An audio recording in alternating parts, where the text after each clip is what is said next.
Mesdames, Mesdemoiselles, Messieurs, bonsoir à toutes et à tous, j'espère que vous vous portez bien, bienvenue dans cette nouvelle vidéo. Aujourd'hui, nous allons revenir sur l'une des actions les plus emblématiques du MotoGP moderne. Je parle évidemment de la bataille entre Valentino Rossi et Marc Marquez à Assen en 2015. Dernier tour, dernière chicane, contact entre les deux pilotes.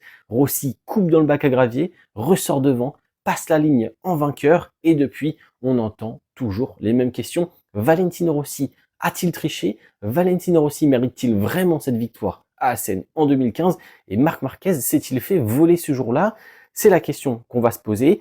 Et si je veux revenir là-dessus, c'est tout simplement parce qu'il y a quelques semaines à Assen en 2026, on a eu une situation qui visuellement ressemblait beaucoup entre Di Giannantonio et Marquez. Cette fois-ci, Marquez coupe à travers le bac, Didja est pénalisé. Donc voilà, pourquoi Rossi n'a pas été pénalisé en 2015, pourquoi Didja l'a été en 2026 et pourquoi Marc Marquez s'en sort toujours sans pénalité. Dans un premier temps, nous allons revenir sur l'action de 2015. Qu'on soit fan de Valentino Rossi, de Marc Marquez ou qu'on soit totalement impartial dans cette histoire, honnêtement, l'action n'est pas facile à juger.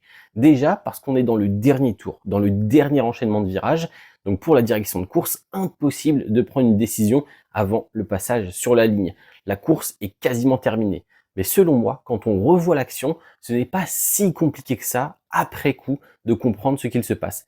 Dernier tour, Marc Marquez est obligé de faire une attaque, c'est maintenant ou jamais. Valentino Rossi, lui vous le savez, n'est pas né de la dernière pluie. Il sait que Marquez va attaquer, Marquez sait lui aussi qu'il est obligé d'attaquer à ce moment-là, les deux se connaissent très très bien et on parle de deux des plus grands pilotes de l'histoire du MotoGP. Rossi ne se décale pas totalement sur la droite de la piste pour laisser la porte entrouverte et pour laisser un espoir à Marc Marquez pour qu'il puisse se jeter. Sauf que pour y aller, Marquez est obligé de prendre un risque énorme. Et Marquez, c'est exactement le genre de pilote capable de freiner tard, mais surtout de freiner fort sur l'angle. C'est son dépassement caractéristique, il rentre très tôt, très fort, avec énormément de vitesse. Le problème, c'est que dans cette situation, quand tu rentres aussi fort dans le virage, tu te retrouves très vite à élargir et donc tu as la limite de sortir ton adversaire et tout simplement de te sortir toi-même du circuit. Et c'est là où on aperçoit toute la malice, toute l'intelligence et l'expérience de Valentino Rossi. Il entrouvre la porte, il laisse Marquez plonger à l'intérieur, puis il ferme petit à petit la trajectoire et l'entrée de virage tout au long de la phase de freinage. Résultat, Marquez est encore plus en difficulté pour arrêter la moto, pour ne pas sortir Rossi et surtout pour ne pas se sortir lui-même. Et pour moi, il y a un facteur important qui indique que tout ça est calculé de la part de Valentino Rossi, c'est ce qu'il fait juste après. Dès qu'ils arrivent au niveau de la ligne blanche, donc à l'extérieur de la piste, Rossi relève directement la moto et se jette dans le bac à gravier. Il ne panique pas, il ne cherche pas à rester sur la piste à tout prix, il sait très bien que la trajectoire pour la garder, c'est mort, donc il relève, il passe dans le bac et il va chercher la ligne d'arrivée en vainqueur. Pour moi, à ce moment-là, on est sur une masterclass des deux pilotes. Côté Marquez, peu de pilotes dans l'histoire sont capables de tenter ce genre de dépassement sans tomber face à Valentino Rossi. Et côté Valentino Rossi, l'action donne presque l'impression qu'elle est prévue depuis le début de la course. Mais pour réussir ça, il faut être capable de rester juste devant Marquez sur cette phase de freinage. Il faut avoir la sérénité de jouer avec les limites dans le dernier virage de la course et la lucidité de se jeter dans le bac à gravier correctement sans tomber pour aller passer la ligne d'arrivée en wheeling. Pour moi, de la part des deux pilotes, que ce soit la tentative de Marquez qui se termine par un échec certes, mais pas par une chute, ou Valentino Rossi qui calcule son dépassement et qui finit dans le bac à gravier et qui gagne quand même la course, c'est une masterclass, c'est du grand art. Maintenant, la question qui fâche et que je peux comprendre, c'est est-ce que Valentino Rossi a fait exprès de couper? Et donc s'il l'a fait exprès, est-ce que ce n'est pas de la triche finalement? Et là, la réponse peut paraître un petit peu contradictoire. Mais pour moi, oui, Valentino Rossi a fait exprès de créer cette situation.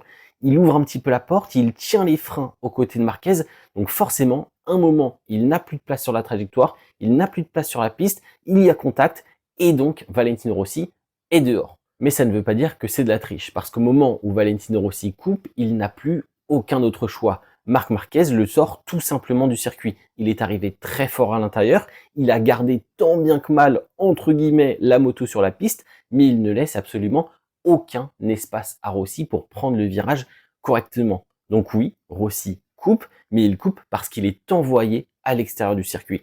Et là, pour moi, on est donc sur une situation où il n'y a aucune pénalité à donner à aucun des deux pilotes. Et quand on pense MotoGP, c'est exactement le spectacle que l'on souhaite voir, un contact, une tentative de dépassement dans le dernier virage du dernier tour pour la victoire en catégorie reine, c'est exceptionnel. Et oui, Rossi a peut-être provoqué la situation générale, il a clairement joué avec les règles et les limites, mais Marquez n'a pas su empêcher ça et Rossi a mieux géré les conséquences de tout ça. Donc oui, Valentino Rossi mérite sa victoire à Assen en 2015. Valentino Rossi a su jouer et analyser Marquez parfaitement, jouer avec les règles en sautant dans ce bac à gravier à la dernière seconde et donc ne mérite pas non plus de pénalité pour cette victoire. Mais attention, ce n'est pas fini car il y a une question tout aussi légitime qu'on a le droit de se poser. Marquez ne mérite-t-il pas une pénalité en 2015 aussi à la fin de cette course, tout simplement parce qu'il y a un contact dans le dernier virage, il sort un pilote du circuit?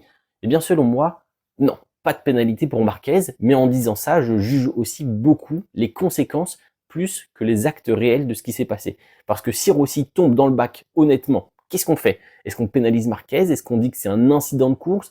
Est-ce qu'on considère que Rossi a lui aussi provoqué la situation, tenu les freins jusqu'à aller dans le bac à gravier? Dans ce genre de situation, j'avoue, je ne sais pas vraiment comment définir une pénalité. Je ne sais pas vraiment ce que j'aurais pu faire si Valentino Rossi n'avait pas réussi à prendre la victoire à Assen. De mon point de vue, je pense qu'il faut laisser les pilotes prendre des risques, surtout dans un dernier tour pour une victoire. Mais il faut aussi savoir sanctionner quand c'est trop. Et c'est là où c'est compliqué. Marquez tente une attaque énorme, c'est plus que limite, il y a un contact, il y a un pilote qui se retrouve en dehors du circuit, lui il reste de justesse sur le circuit, c'est agressif, Rossi est poussé à l'extérieur, mais on est encore dans cette zone ultra spécifique du dernier tour, du dernier virage pour la victoire en MotoGP entre deux pilotes qui sont des extraterrestres. Et là, le règlement, ok, on peut poser des mots, mais c'est ultra compliqué de juger. Donc le fait qu'il n'y ait pas de pénalité pour Valentino Rossi et pas de pénalité pour Marquez, pour moi, c'est une bonne chose et c'est pour ça que parfois, on tombe sur la direction de course, mais il faut le reconnaître, certaines situations sont quand même très compliquées à gérer. Maintenant, nous pouvons passer à la deuxième étape de cette vidéo. Marc Marquez face à Fabio Di Giannantonio à Assen en 2026. Visuellement, ça se ressemble. Alors, c'est pas le même pilote qui se fait pousser dans le bac, attaque dans la dernière chicane, contact, pilote qui coupe, Marquez cette fois-ci passe à travers le bac et Di Giannantonio reste entre gros guillemets encore plus que tout à l'heure sur le circuit. Donc forcément, beaucoup de gens se demandent pourquoi Rossi a le droit en 2025, pourquoi Marquez, lui, n'est pas pénalisé en 2026, mais Di Giannantonio l'est de son côté. De mon point de vue, la réponse est beaucoup plus simple. Di Giannantonio n'était absolument pas dans le contrôle. Là où en 2015, Marc Marquez rentre de justesse dans le virage et reste sur le circuit, Didja, lui au moment où il est au milieu de la chicane, n'est plus du tout sur la piste. Le pilote VR46 n'a absolument pas su arrêter la moto et en fait, plus qu'un dépassement musclé, il a juste bougé Marquez de la trajectoire, il a raté son attaque et en plus, il s'est lui-même sorti du circuit, donc il pousse Marquez et malgré tout ça, lui continue sa course comme si de rien n'était. Et pour moi, la grande différence, elle est là. Oui, les deux pilotes vont venir sortir et pousser leur adversaire dans le bac à gravier qui est juste en face, mais d'un côté, on a l'impression qu'un pilote tente un dépassement, c'est musclé, et au final, c'est un fait de course, c'est de la bataille, alors que de l'autre, on a juste l'impression que l'un des deux pilotes a totalement perdu le contrôle de sa machine.